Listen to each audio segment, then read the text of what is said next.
저희들 오늘 느헤미야서 5장 14절에서 19절 말씀 가지고 나는 하나님을 경외함으로 라는 제목으로 함께 말씀 나누겠습니다. 여러분, 지난 시간에요, 이스라엘 백성들이 드디어 느헤미야의 독려에 힘입어 다시금 성벽과 성문을 중수하기 위해서 일어섰습니다. 그런데요, 이스라엘이 이토록 뜨겁게 일어섰는데 그것을 지켜보는 그 이스라엘의 상대방 측이죠, 그 이방인들, 적군들은요, 처음에 이런 반응을 보입니다. 제가 말씀 보겠습니다. 4장 1절에서 3절인데요. 산발랏은 우리가 성벽을 보수하고 있다는 것을 듣고 유다 사람들을 비웃었습니다. 그가 자기 친구들과 사마리아 군대 장교들에게 말했습니다. 이 미약한 유다 사람들이 도대체 무슨 일을 하고 있는 건가? 그들이 성벽을 다시 쌓을 수 있을까? 그들이 제물을 바칠 수 있을까? 그들은 하루 만에 성벽을 다시 쌓을 수 있다고 생각하나 보다. 그러나 쓰레기요 잿더미에 지나지 않는 돌들을 다시 세울 수는 없을 것이다. 암몬 사람 도비아가 산발랏 곁에 있다가 말했습니다.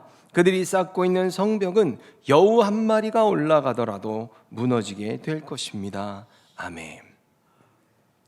여러분은 지금의 이 반응이 어떻게 보이십니까? 지금 이들이요, 이스라엘 사람들 비웃고 있는 겁니다. 지금까지 여기 와서요, 약 지금 100년이 다 되어 가는데 여태까지 아무것도 못 해놓고 뭐 소리 좀 치면서 와 이러면서 열심히 뭐 좀 일어나면 뭐가 달라질 줄 아는데 그렇지 않다는 거예요.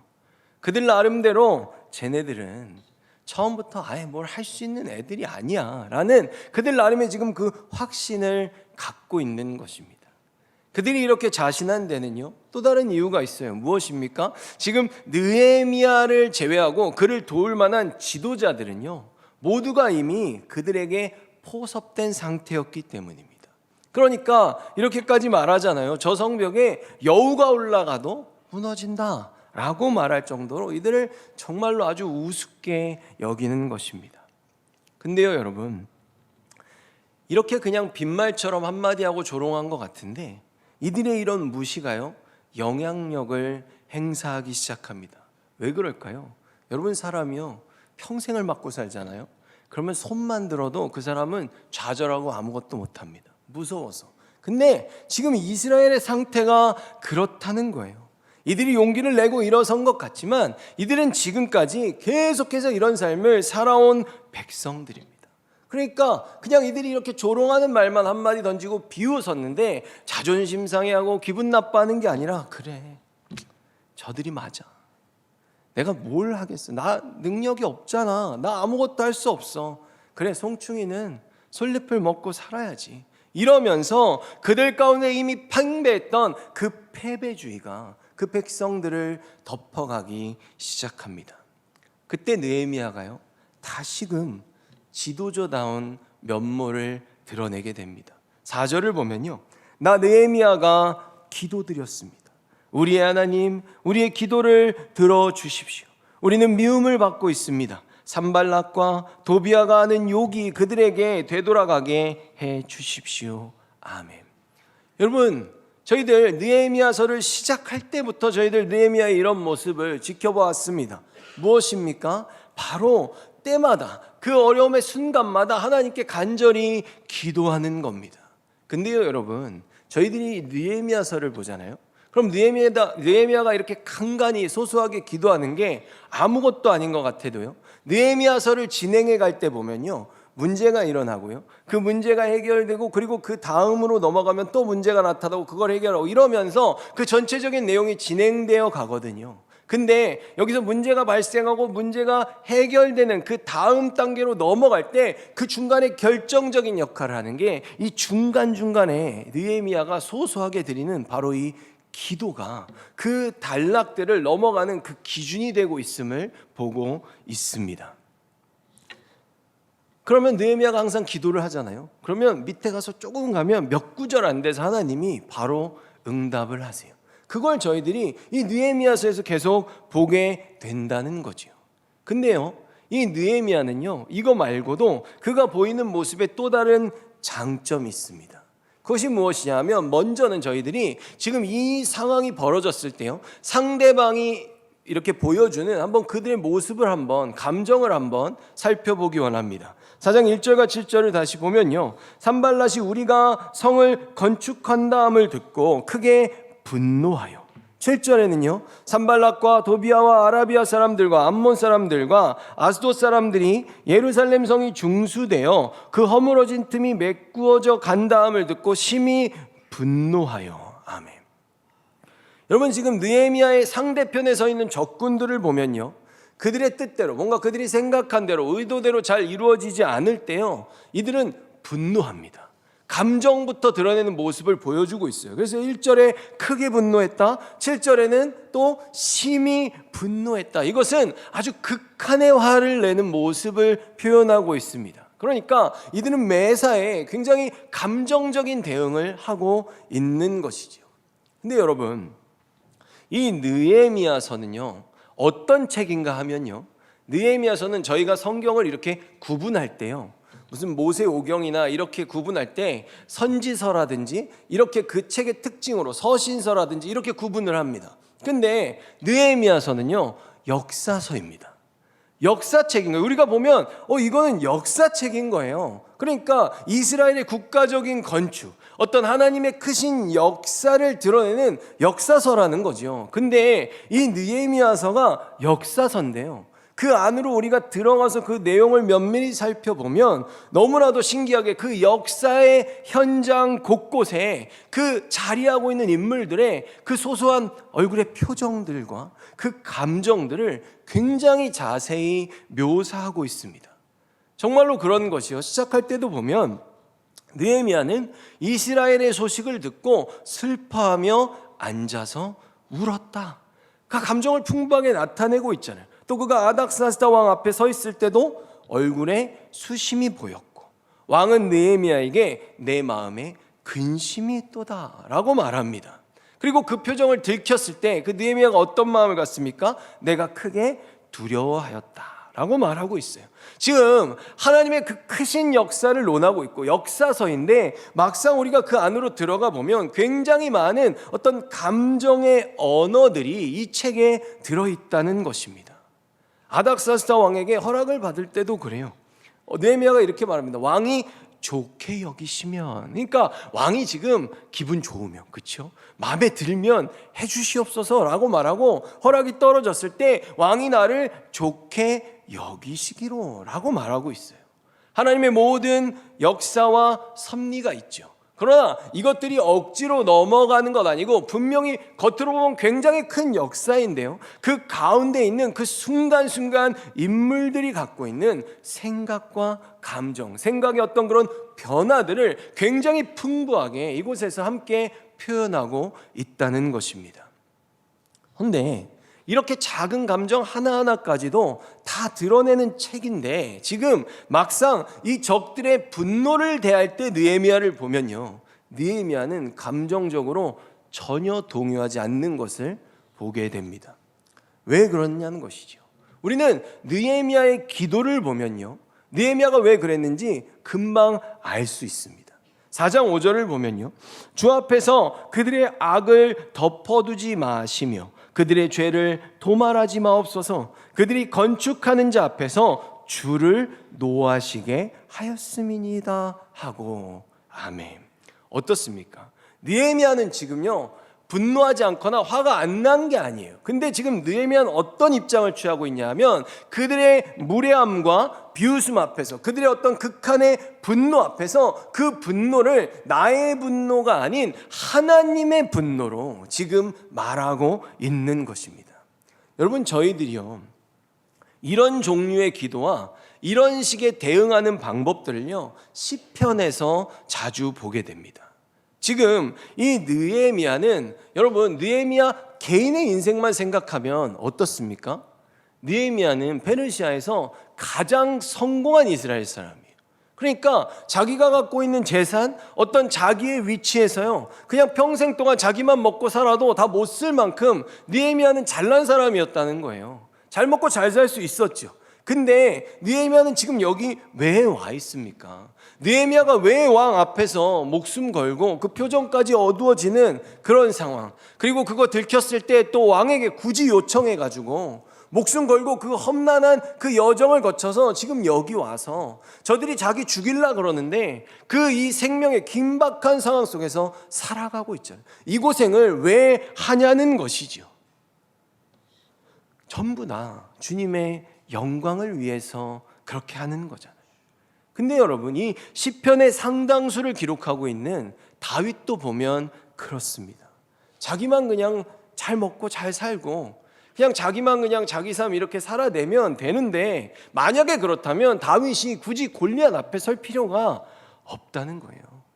사울에게 도망을 다닐 때도요, 다윗 같은 사람, 만약에 그게 뭐 블레셋이 아니면 다른 나라라고 할지라도 다윗 정도의 능력이면 소위 그 나라에 이렇게 장군, 장수로 이민받아서 이렇게 들어가면요, 다윗 평생 동안 잘 먹고 잘 살 수 있습니다. 근데 다윗은 그렇게 안 해요. 생명이 죽을 것 같은 상황 속에서 계속 도망 다니고요, 도망 다니면서도 도망만 치는 게 아니라 굉장히 어려운 상황에 있는 유다 사람들을요, 굳이 목숨 걸고 가서 그 사람들을 자꾸 도와줍니다. 도망을 치면서도 그렇게 해요. 근데 다윗은 또 왜 그러냐는 것이죠. 왜 그렇습니까? 하나님께서 그를 기름 부으셨잖아요. 내가 너를 어떻게 쓸 거야, 내가 너를 어떻게 세울 거야 라는 그 분명한 사명을 받았기 때문입니다. 바로 이런 명백한 그 하나님의 뜻을 위해서 다윗도 그랬고요, 지금 느헤미야도 자신이 분노하는 것이 아니라 이 모든 것을 주님께 의뢰하는 거죠. 그래서 이렇게 철저히 하나님의 입장에서 나의 삶을 살고 주님의 영광을 위해 살아가는 사람들은요, 이렇게 느헤미야처럼 담대하게 내 대적들을 하나님께서 저들을 철회해달라고, 하나님께서 친히 저들을 훈계해달라고 이렇게 담대하고 겸손한 믿음의 기도를 드릴 수 있는 것입니다. 여러분, 이 세상 사람들은 어떻게 살아갑니까? 왜 살아갑니까? 어떻게든 나의 유익을 위해서, 내 가족들의 평안함을 위해서, 나의 성공을 위해서 무엇이든지 하면서 살아가고 있습니다. 뭐 저희들이라고 해서 가족을 챙기지 말라고 말하는 게 아니에요. 근데 우리는 동일한 삶의 자리에서 함께 일하고 함께 공부하고 함께 무언가를 추구하며 산다고 할지라도 우리가 분명히 해야 할 것이 무엇입니까? 내가 정말 하는 이 모든 것들이 정말 주님을 위하고 있는 것인가? 이것이 혹시 나를 위한 것은 아닌가? 이것이 정말 나를 희생하고 나는 드러나지 않고 죽어지는 위험에 처한다 할지라도 정말 나의 이 모든 것들이 주님의 영광을 위해 쓰임받기 위해 내가 지금 이곳에 있는가? 라는 그 확신과 그 당당함이 우리들에게도 있으면 우리도 이렇게 기도할 수 있다는 것입니다.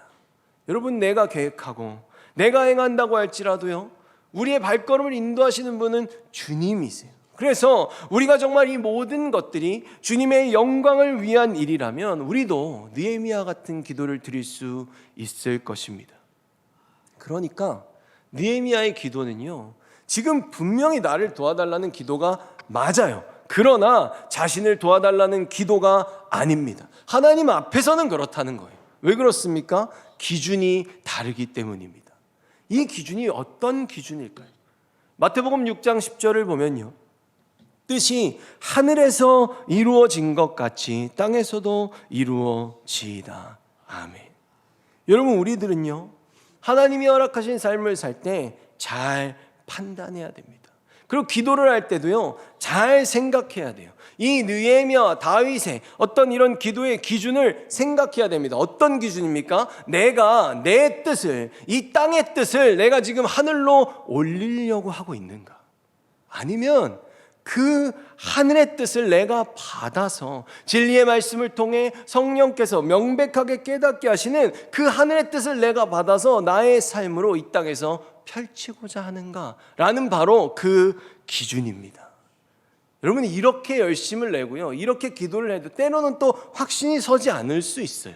내가 분명히 주님을 위한다고 하는데 그럼에도 불구하고 나의 감정, 나의 육신의 연약함이 이것에 영향을 끼치지 않을까, 내가 아버지의 뜻을 놓치지는 않을까라는 마음, 그런 연약함이 우리에겐 있다는 것이죠. 그래서 우리는 분명히 이런 담대함을 갖고 있다 할지라도 이 기도를 절대로 놓치면 안 됩니다. 무슨 기도인가 하면요, 마태복음 26장 39절입니다. 얼굴을 땅에 대시고 엎드려 기도하여 이르시되 내 아버지여 만일 할만하시거든 이 잔을 내게서 지나가게 하옵소서. 그러나 나의 원대로 마옵시고 아버지의 원대로 하옵소서. 아멘. 바로 이 부분입니다. 우리의 시선, 우리의 감정들이 흔들리지 않기 위해서, 내 생각에 그것이 아무리 합당하다 여겨진다 할지라도 우리가 절대로 잊으면 안 되는 건 최종적으로 이 모든 것이 아버지의 뜻대로 되게 해달라는 이 예수 그리스도의 기도를 빼먹으면 안 된다는 것입니다. 이렇게 느헤미야는요, 자신이 가진 그 모든 유익들을 철저히 내려놓고 오직 주님의 뜻이 자신의 삶을 통해 이 땅 가운데 펼쳐지기를 기도했습니다. 그래서 하나님께서 이런 느헤미야의 기도를 들으시고 이스라엘 백성들을 도와주십니다.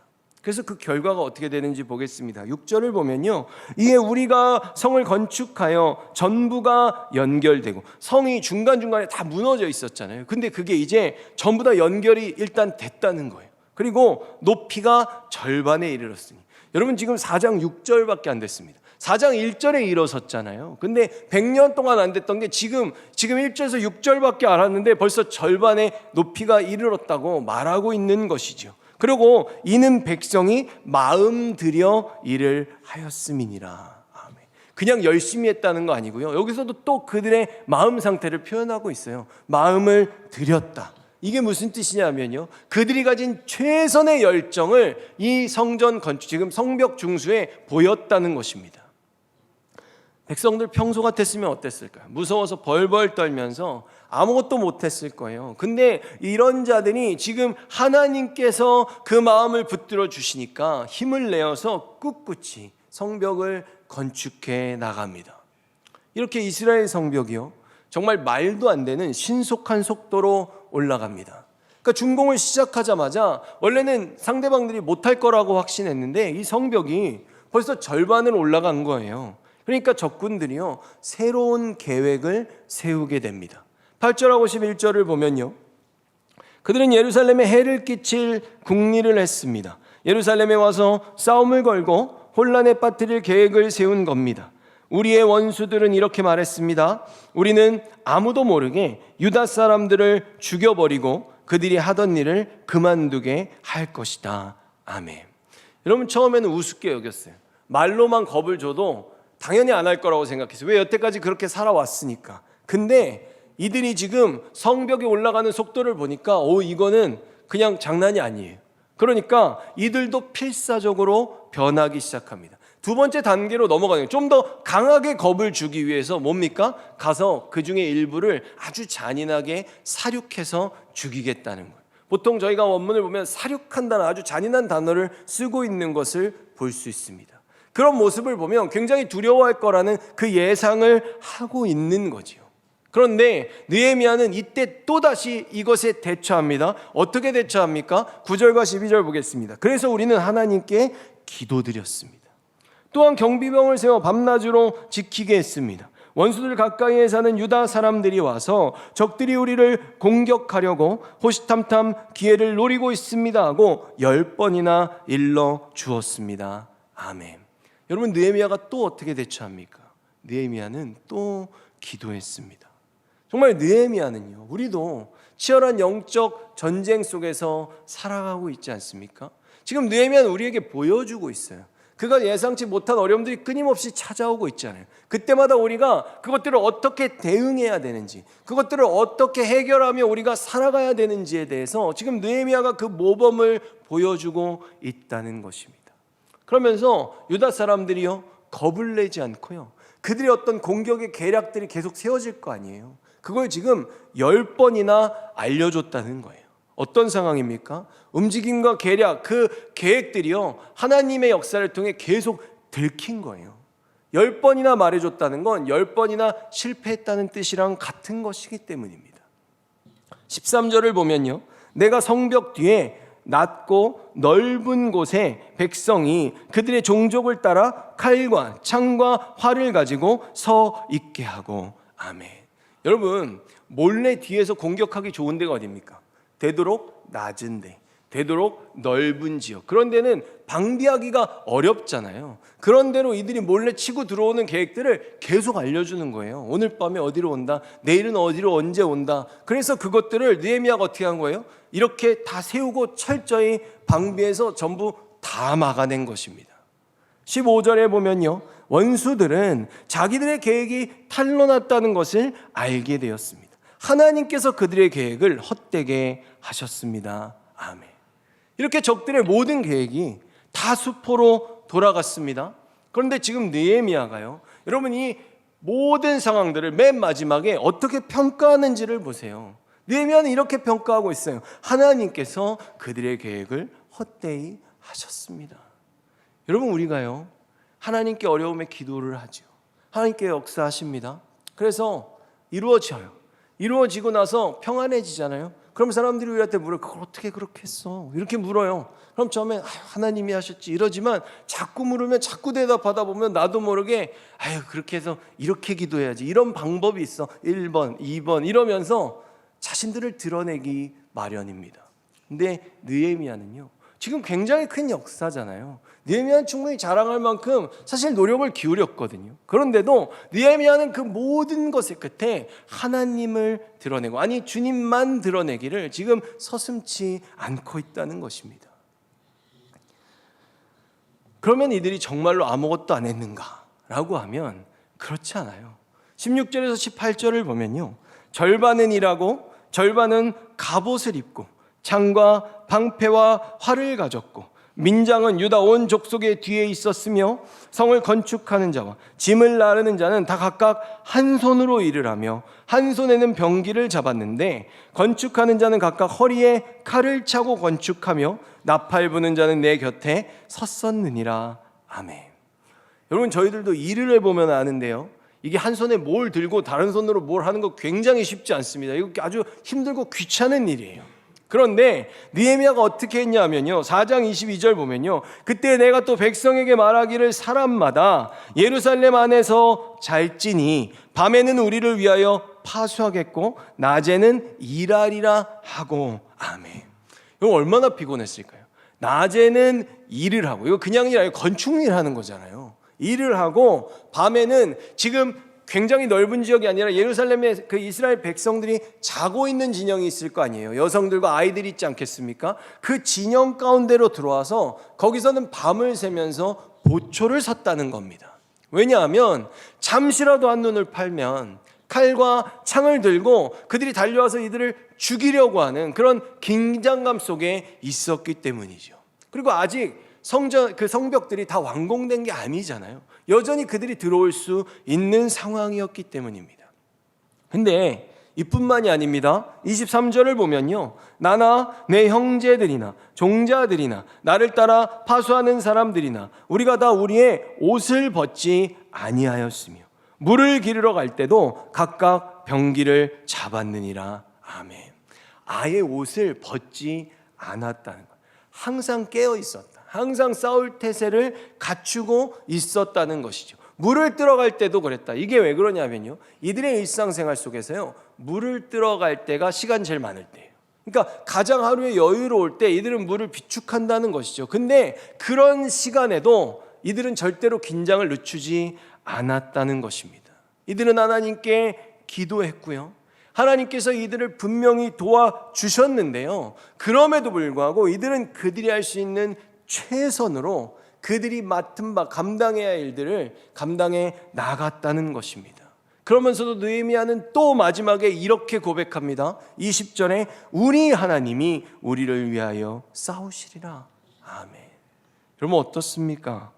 지금 이들은 이렇게 열심을 내고 있고요, 그럼에도 불구하고 이들에게 찾아오는 모든 결과에 대한 최종적인 영광을 주님께만 돌리고 있습니다. 그럼 여러분, 여기까지 오면 우리들 그런 생각할 수 있어요. 진짜 이렇게 열심히 하면 하나님이 이 사람들 얼마나 더 많이 도와주셔야 될까라고 생각하는데요, 이 힘든 상황 속에서요, 예기치 못한 또 다른 어려움이 찾아오게 됩니다.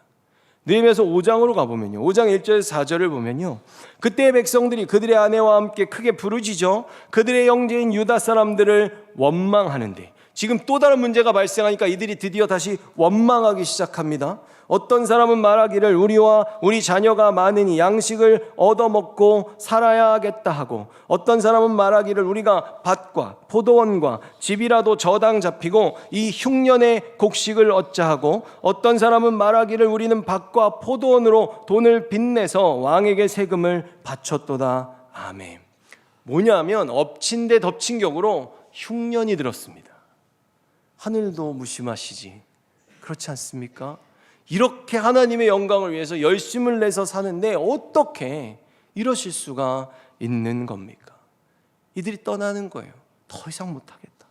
먹고 살 것도 뭐 나만 굶으면 모르겠는데 내 자식들이 지금 쫄쫄 굶고 있는데 내가 여기서 무슨 영광을 보겠다고 더 성벽을 짓겠는가? 그만하자라고 하면서 백성들이 하나 둘씩 흩어져 가기 시작합니다. 말씀에서 뭐라 그러냐면 심지어는 자기 자식을 노예로까지 팔기 시작하는 그 일들이 벌어지기 시작한 거예요. 이런 상황 속에서요, 그 부자와 관리들, 그 지도자들은요, 도움을 주기는커녕 이들이 뭘 하냐면 와, 대목이다 이러면서 여기서 그 백성들한테요 돈을 빌려주고 본격적인 고리 대금업을 시작합니다. 통탄할 노릇이죠. 그래서 느헤미야가요 그들을 소집합니다. 그래서 그들한테 말해요. 5장 8절을 보면요, 그들에게 이르기를 우리는 이방인의 손에 팔린 우리 형제 유다 사람들을 우리의 힘을 다하여 도로 찾았거늘 너희는 너희 형제를 팔고자 하느냐? 더구나 우리의 손에 팔리게 하겠느냐 하며 그들이 잠잠하여 말이 없기로. 아멘. 여러분, 지금 무슨 얘기입니까? 이미 우리들 이방 사람들한테 다 멸망해가지고 우리 바벨론으로 포로로 끌려가서 그때 그렇게 다 팔려가가지고 이렇게 힘들게 겨우겨우 해가지고 다 여기로 돌아왔는데 니들이 얘네들 또 빚지게 해가지고 또 노예로 얘네들 또 팔아먹고 있다고 지금 그런 얘기 하는 것입니다. 그러니까 제발 그 악행을 멈추고 하나님의 율법대로 이자는 하나도 받지 말고 오히려 너희들의 그 재산을 이 공동체를 위해서 지금 기부하라고 강권하는 것이죠. 근데 여러분, 원래 느헤미야가요 이렇게 할 필요가 없어요. 왜냐하면 느헤미야는 이 땅으로 올 때부터 처음부터 아닥사스다 왕의 조서를 받았기 때문에 느헤미야는 그들의 재산을 강제로 뺏을 수 있는 그 능력이, 그에게 그 권한이 있었습니다. 근데 느헤미야가 지금 왜 이렇게 합니까? 이들에게 마지막으로 기회를 주는 거예요. 인격적으로 최소한도 그들이 무언가를 할 수 있는 기회를 주는 거죠. 그렇게 느헤미야는 그 귀족과 관리들을 불러가지고요 하나님 앞에서 맹세케 합니다. 만약에 그것을 지키지 않으면 하나님께서 너희들의 것을, 재산을 빼앗으실 것이다 라고 말하는 것이죠. 그래서 그들이요 하나님 앞에서 회개하고 돌이킵니다. 근데 여러분, 느헤미야는요 이들에게 이런 말을 할 자격이 있는 사람이었어요. 권한을 가져서가 아니라요. 무슨 얘기를 하고자 하는 거냐면 느헤미야는 단순히 다른 사람들에게 이렇게 열심히 살아야 돼, 이렇게 해야 돼, 이렇게 베풀어야 돼, 그렇게 말로만 하는 사람이 아니었다는 것입니다. 여러분, 느헤미야는 총독의 녹을 받지 않았습니다. 15절의 말씀을 보면요, 나보다 먼저 있었던 총독들은 백성에게서 양식과 포도주와 또 은 40세겔을 그들에게서 빼앗았고 또한 그들의 종자들도 백성을 압제하였으나 나는 하나님을 경외함으로 이같이 행하지 아니하고. 아멘.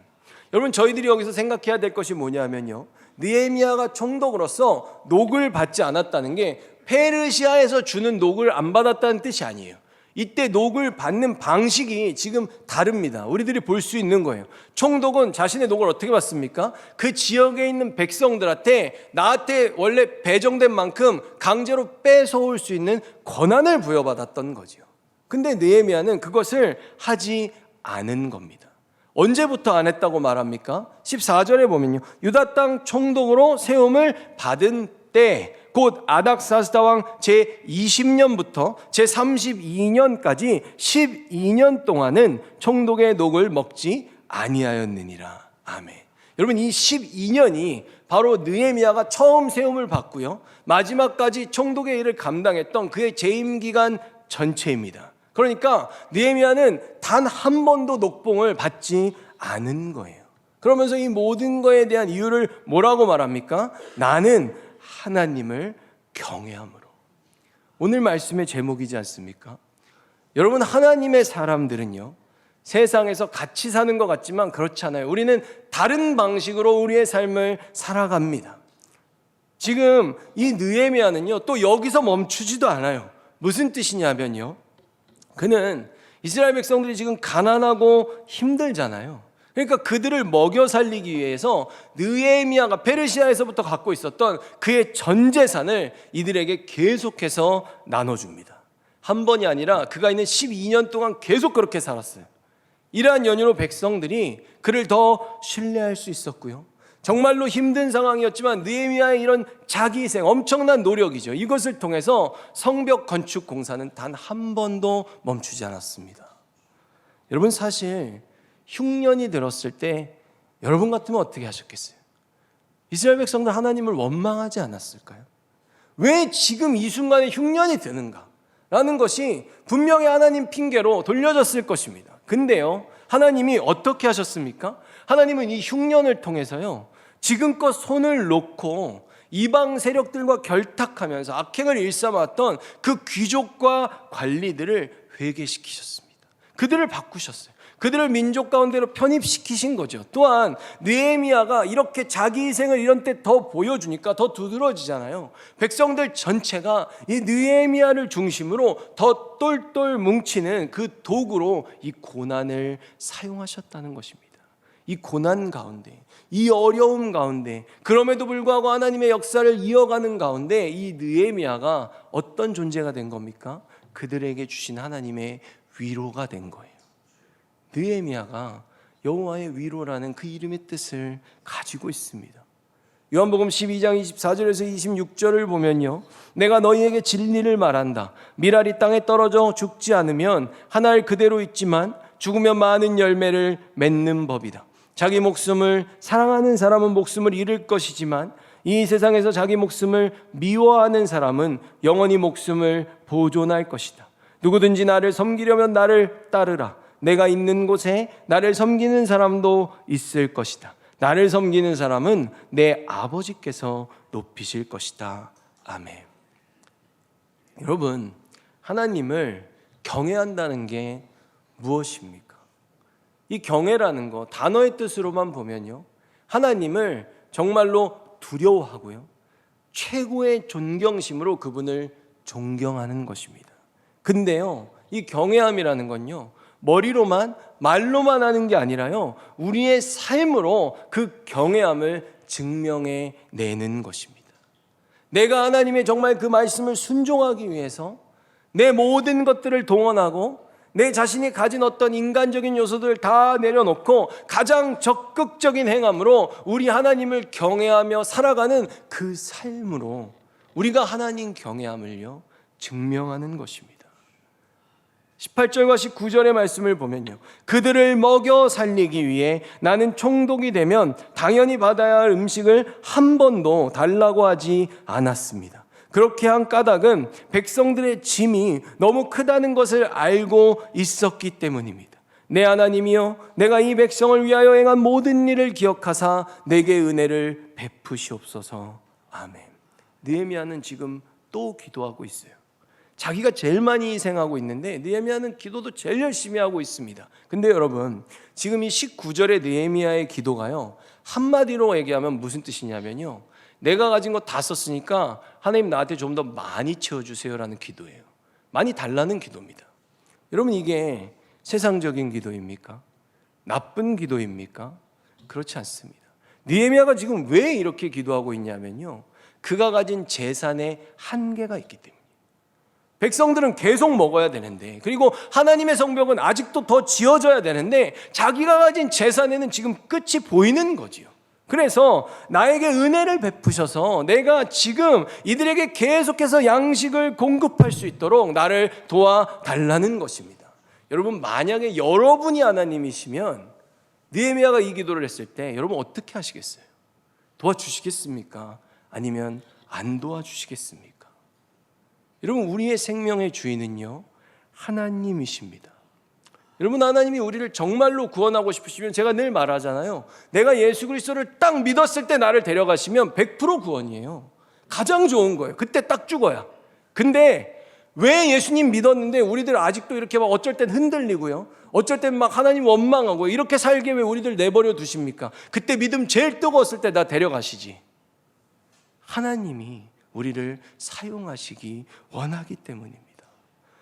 그러니까 우리가 예수 그리스도를 믿고 우리들에게 허락하신 인생을 살 때요, 내가 왜 살지?